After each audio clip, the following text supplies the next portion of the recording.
Summer holidays வந்தாச்சு நம்ம GT Holidays வந்தாச்சு.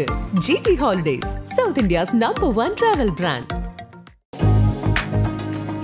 கன்னியா ராசி நேயர்களே, பல கஷ்டங்களை கண்டு துவளாது துவண்டு விழுந்து எழுந்திருக்கின்ற கன்னியா ராசி நேயர்களே, இப்படியும் இல்லாத அப்படியும் இல்லாத எப்படி தான் நான் வாழறதுன்னு கேள்வியை கேட்டுக்கிட்டு இருக்க இந்த கன்னியா ராசி நேயர்கள் இந்த மாதத்தில் எப்படி இருக்க போகிறீர்கள் என்ற உங்களுக்கு ஒரு கேள்வி இருக்கும். அந்த கேள்விக்கு வேறு ஒன்றும் இல்லை. நீங்கள் கடந்த காலத்தில் இருந்து எல்லாத்தையும் பிரித்து ஒதுக்கி எல்லாத்தையும் தனிமைப்படுத்தி நீங்கள் ஒதுங்கி வாழணும்னு நினச்சாக்கள் கூட சில விஷயங்களில் நீங்கள் ஈடுபட்டு தான் ஆக வேண்டும். உங்களை இழுத்து கொண்டாந்து அங்கே வச்சிருவாங்க. அதில் ஈடுபடுறதுனால உங்களுக்கு இரவு பகல் தூக்கம் இல்லாமல் அது சம்பந்தமான விஷயத்திலேயே தன்னை மனசில் போட்டு தேடிக்கிட்டே இருப்பீங்க. அதை பூர்த்தி செஞ்சுக்கிட்டே இருப்பீங்க. உன்னை முடிச்சிட்டேன்னு சொல்லிட்டு வெளில வர முடியாத அடுத்தடுத்த நிகழ்வு உங்களுக்கு வந்துக்கிட்டு தான் இருக்கும். அந்த வந்ததை தேடி என்ன பண்ணுவீங்க, எப்படா நான் இதை சரி பண்ணுவேன்னு நினைப்பீங்க. ஆனால் சரி பண்ணிவிடுவீங்க. அதனால தான் இயற்கை என்ன பண்ணுதுன்னா உங்கள் கையில் ஒவ்வொரு பொறுப்பையும் கொடுத்து எடுத்துகிட்டு போகுது. அது பல சோதனையை கடந்தீங்க. இனிமேலாவது நான் எப்படி இருப்பேன் என்ற ஒரு கேள்வி கேட்கும்போது, இப்போ பாருங்கள் 12ஆம் அதிபதி 7ல் வந்திருக்கான். அப்போ விரயம் தானே பண்ணோம். சோதனைக்குள் இருந்தவர்களுக்கு விரயம் பண்ணிடும். சோதனையற்ற நிலையில் நிறையா பேரை ஏற்றி பிழைச்சிக்கிட்டு தன்னோட அறிவை தனக்கே பயன்படுத்தாத இருந்தவர்களுக்கு ஒரு புதிய அறிவில் கொண்டு போய் சிக்க வைக்கும். ஏன்னு கேட்டால் அந்த சனி பகவான் உள்ளே போகிறார், குருவோட சாரத்திலே போகிறார். உங்களுடைய 9ஆம் இடத்துலேருந்து அந்த குரு பார்வை பார்க்கிறார். ஆகையினால் உங்களுடைய 80% அறிவு பயன்படும். இந்த பிரபஞ்சம் என்றால் என்ன? அறிவு என்பது தான் பிரபஞ்சம். நீங்கள் என்றால் என்ன? இந்த மண்ணாலும் பஞ்சபூதத்தால் உருவாக்கப்பட்ட ஒரு உருவம். இந்த உருவத்தை சரி செய்வதற்கு அறிவு தான் உங்களை வளர்த்து எடுத்துகிட்டு போகுது. அந்த அறிவுக்கு சொந்தக்காரனாகிய நீங்கள் அந்த கன்னியா ராசியில் தான் உங்கள் அறிவுக்கு சொந்தக்காரன மகாவிஷ்ணுன்னு சொல்லக்கூடிய அறிவு அந்த இடத்துல உச்சம் பெறுது. அப்படிப்பட்ட உச்சம் பெறுற அறிவே எங்கே போயிடுச்சு? நேராக 7ல் போய் மீன ராசியில் உட்காந்துருக்கு. பிறர் படும் கஷ்டத்தை பார்த்து நீங்கள் கஷ்டப்படுவீங்க, வேதனைப்படுவீங்க. உங்களை சார்ந்தவங்கள் படுற கஷ்டத்தை பார்த்து நீங்கள் வேதனைப்படுவீங்க.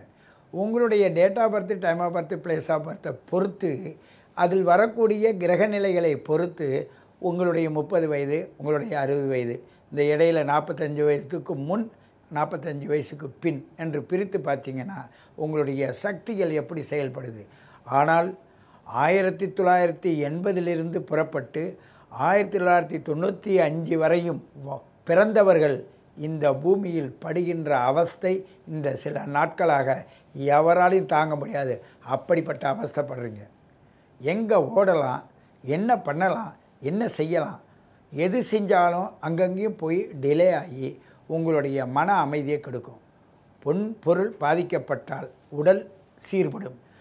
உங்களுடைய உடல் சீர்படலை, பொருள் பாதிக்கப்படும். அதனால் பொருளை இழந்தால் பரவாயில்லை, உடல் தான் பாதுகாப்பாக இருக்கணும். அப்படிப்பட்ட கன்னியாராசி நேயர்கள் தன் உடலை பாதுகாப்பாக வைத்திருக்க வேண்டும். உங்களுடைய கேந்திராதிபதி தோஷம் பெற்ற இந்த குரு பகவான் 9லிருந்து உங்களை பார்க்குறார். பார்ப்பதனால் ஏதோ கோவில் குளங்கள் செல்வதும், கோவில் குளங்களுக்கு சீரமைப்பு செய்வதும், அதன் மூலமாக உங்களுடைய வாழ்க்கையானது ஓரளவு திருப்தியாக இருக்கும். உங்களுக்கு அதிக குழந்தைகள் இருக்காது, இருந்தாலும் அது விலகி விலகி இருக்கும். அது பயன்படுமா பயன்படாதா என்ற கேள்வி உங்களுக்கு இருக்கும். அப்படி பயன்பட்டாலும் சரி, பயன்படலைனாலும் சரி, நீங்கள் உங்களை தற்பாதுகாப்போடு வைத்து கொள்வது தான் நல்லது. ஏன்னு கேட்டால் கொஞ்சம் கிடச்சா போதும் யாருக்காவது உதவி செய்ய ஓடுவீங்க. அப்படிப்பட்ட அமைப்பு உள்ளவர் நீங்கள். அவங்கவுங்க வயதுக்கு ஏற்ற மாதிரி அந்த இது செய்யலாம். ஆனால் இப்பொழுது 7ல் நின்று கொண்டு அந்த ராகு, சனி, சூரியன், புதன் இருப்பதனால் உங்களுக்கு பொருளாதாரத்தில் தேவையற்ற செலவுகளும் தேவையற்ற முறையில் கடன் பிரச்சனைகள் வருவதும் உங்களுக்கு இருக்கும். இல்லை பழைய கடனை தீர்க்கிறதுக்கான ஒரு வழிமுறைகள் இருந்தால் சொல்லுங்கன்னு நீங்கள், அதுவும் தீர்ப்பதற்கான ஒரு வழிமுறை உண்டு, அது வரும். ஆனால் ஓராண்டு காலங்களாக நீங்கள் உங்களுடைய பிரச்சனையை பலவிதமாக அவதிக்கு ஆளாகி இப்போ ஏதாவது ஒரு முடிவுக்கு வருமானு கேட்குற அளவுக்கு தான் இருப்பீங்க. ஆகையினால் நீங்கள் என்ன செய்யணுன்னாக்க இந்த சித்திரை மாதத்தில் பானக்கன்னு சொல்லுவாங்க. பானக்கம்னா எலுமிச்சம்பழத்தை புழிஞ்சு ஊற்றி அதில் வந்து நல்ல ஐஸை போட்டு வெய்ய நேரத்தில் இந்த காவடி தூக்கிட்டு வரவங்க இல்லை ஒரு தாகம்னு வரவங்க அந்த நேரத்தில் ஒரு 10 மணிலேருந்து 12 மணிக்குள்ளே தாகத்தில் வருபவருக்கு நீங்கள் தாகத்தை தீர்த்தால் உங்களுடைய பிரச்சனைகள் அங்கே தெளிவுபடுத்தப்படும், தெளிவாக மாறும். அதுவே உங்களை சரியான முறையில் எடுத்து செல்லும்.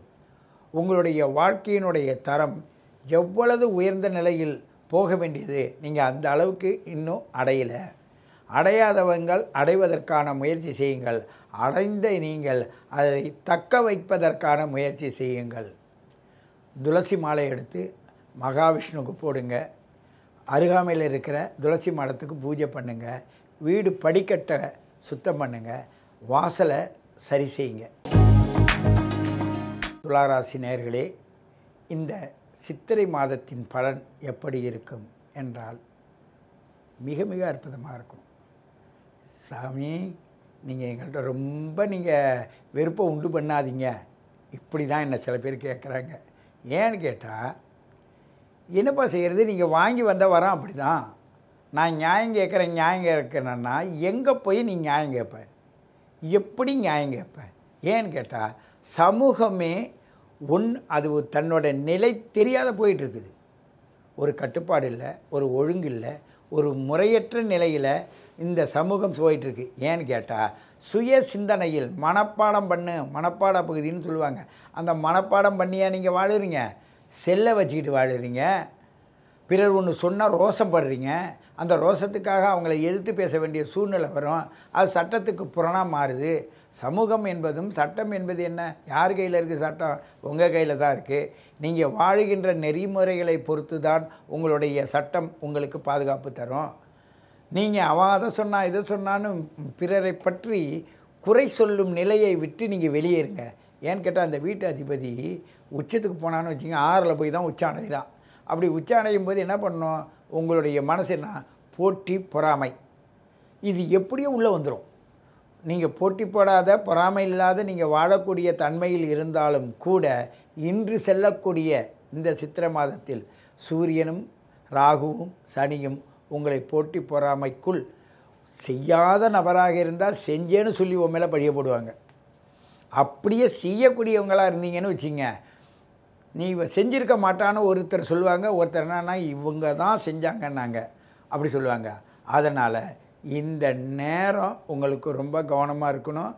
இது வாயளவு போனால் பரவாயில்ல, வார்த்தை அளவு சண்டை சச்சரவாக மாறி அதுனால் வயதுக்கேற்ப நோய்வாய்ப்படுவதா இல்லை சண்டை சச்சரவாக மாறுவதான்னு அந்த 30 வயசு 60 வயசு என்ற பிரிவுக்கு தக்கவாறு நடக்கும். இந்த வயதானவர்கள் இருக்காங்கல்ல, அவங்க என்ன பண்ணணும்னா அமைதியாக சிவசிவான்னு இருங்க. அந்த சிவசிவா என்பது அந்த வானமண்டலத்திலேருந்து வரும்போது சீனா என்ற உங்கள் சுவாசமும் வானா என்ற உங்கள் பேச்சும் சிவசிவான்னு இரு. நல்லா சுவாசிக்க கற்றுக்க. பேச்சை குறைச்சிட்டு பேசாத. நீ பேசிட்டினாவே எதிரிக்கு நல்லது ஏற்றுக்க மாட்டாங்க, நல்லதை ஏற்றுக்க முடியாத நிலைமையில் இருப்பாங்க. நீங்கள் உங்களுக்கு ஒரு முத்திரை குத்திடுவாங்க வயதானவங்கன்னு. அந்த வயதானவங்கன்னா அனுபவம் வாய்ந்தவங்கன்னெலாம் நினைக்க மாட்டாங்க. வாயை முடிட்டு சும்மா இருங்கன்னுவாங்க. இந்த விஷயத்தில் ரொம்ப கவனமாக இருங்க. அப்போ தான் துளாராசி நேயர்கள் தப்பிக்க முடியும். ஏன்னு கேட்டால் அந்த துளாராசியில் யாரார் இருக்கா? சித்திரக்காரர் இருக்குது, சித்திரை இருக்குது, அதே ராகு இருக்குது, அதே குரு இருக்குது. இந்த கர்ம நியதியை பார்த்தீங்கன்னு வச்சுங்க, சுத்தமான தியானத்திலையும் தவத்துக்கும் உரியவர் அருமையானவர்கள். நீங்கள் எல்லாம் பாருங்கள், பெண்களாக இருந்து துளாராசியாக இருந்தால் வாட்ட சாட்டமாக இருப்பாங்க, சிறப்பாக இருப்பாங்க, ஆக்டிவாக இருப்பாங்க, எல்லா வித்தைகளும் கற்றவங்களாக இருப்பாங்க, எல்லா திறமையும் இருக்கும். ஆனால் பயன்படாது. ஏன்னு கேட்டால் இவங்க பேசின வார்த்தையை அடுத்தவங்க யூஸ் பண்ணுவாங்க, இவங்க யூஸ் பண்ண முடியாது. இவங்களோட ஒவ்வொரு பயனுமே பிறருக்கு தான் பயன்படும், இவங்களுக்கு பயன்படாது. ஒரு நடிகர் இருக்காருன்னா, ஒரு நடிகை இருக்காங்கன்னா அவங்களோட ஆக்டிவேட் பண்ணுற விதத்தை பார்த்துட்டு எல்லாம் ரசிப்பாங்க. அதனால் அவங்களுக்கு என்ன பிரயோஜனம்? அந்த எந்தெந்த படத்தில் அவங்க உயர்வாக வராங்களோ அதோடு சரியாக போச்சு. அதுக்கு பிறகு அவங்களோட வாழ்க்கையோட நிலைமை எப்படி இருக்கும்? இப்படி தான் இப்படி இருக்கிறதுல சில விஷயங்களை சில இடங்களில் நீங்கள் உங்களையே நீங்கள் தக்க வச்சுக்கிட்டிங்கன்னா அந்த துளாராசி இந்த மாதத்தில் உங்களுக்கு சிறப்பை தரும். அதே நேரத்தில் 6ல் தைரியம், மனோபக்குவம் இதெல்லாம் இருந்தாலும் கூட ஒரு இடத்துல இருக்கக்கூடாது. அந்த ராகும் சனி உங்களை ஒரு இடத்துல இருக்கக்கூடாது. நாடி நரம்புகள் உங்களுக்கு தளர்ந்து போகும். அப்படியாவது ஒரு மாதிரி மூர்க்கத்தனமாக இருக்கும், இல்லை முறுக்கேறும். எதையாவது ஒரு விஷயத்தை அந்த நியாயத்தை போய் கேட்டுட்டு வரணும்னு நிற்பீங்களே தவிர நம்ம போனால் இது மேற்கொண்டு பிரச்சனையாக மாறுமேன்னு நினைக்க மாட்டீங்க. அது மாதிரி இழுத்துட்டு போயிடும். ஆகையினால நீங்கள் நியாயம்லாம் கேட்க வேண்டாம், பொறுமையாக இருங்க. உங்களுக்கு சிறந்த ஒரே ஒரு இடத்துல தான் உங்களுக்கு பரிகாரம் உண்டு. ஆஞ்சநேயர் கோயில் எங்கே இருக்குதுன்னு பாருங்கள். அதில் துளசி மாலை கட்டி போடுங்க. அதில் ஸ்ரீராமஜெயம் எழுதி அதை மாலையாக போடுங்க. எப்போ பார்த்தாலும் ஸ்ரீராமஜெயம் சொல்லுங்கள். இந்த ஸ்ரீராமஜெயம் சொல்வதாலும் இந்த துளசி மாலை கட்டி போடுவதாலும் என்னென்னா உங்கள் சுவாசத்தை என்ன செய்கிறீங்கன்னா எழுத்து வடிவாக்குறீங்க. அவ்வளோதான்.